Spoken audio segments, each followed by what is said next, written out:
நினச்சின்னு நம்ம அண்ணன் புள்ள நல்லவனாச்சே இது வரைக்கும் யாருக்கிட்டையும் பேச மாட்டான். அவனுக்கு 2வது கல்யாணம் ஆகி ஒரு பையன் இருக்கிறான் மேம். யாருக்கிட்டையும் யாரையும் ஒத்தன்னு சொல்ல மாட்டான். யாரையும் நல்ல மதியாதை கொடுப்பான், நல்லா பேசுவான். அவனுக்கு திருப்பி கல்யாணம் ஆயிடுச்சு. அவனுக்கு 2வது கல்யாணம் ஆகி அவனுக்கு இப்போ 3 வயசுல பையன் இருக்கிறான். அவன் இன்னும் ஒரே ஓனர்கிட்ட தான் வேலை பார்க்குறான். அவங்க அம்மா அவங்க அப்பா பார்த்து வேலை ஓனர்கிட்ட தான்.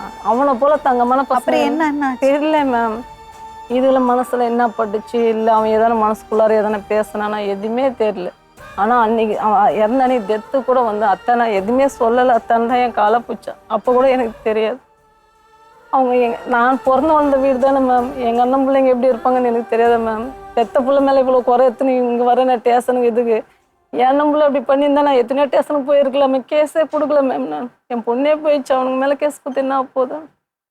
தங்கமான பிள்ளைங்க மேம். பீடி சிகரெட் அடிக்க மாட்டாங்க. ஒருத்தர் சின்னவங்க பெரியங்கன்னா அவ்வளோ மதியாதை கொடுப்பாங்க, அவ்வளோ ரீஜனாக பேசுவாங்க.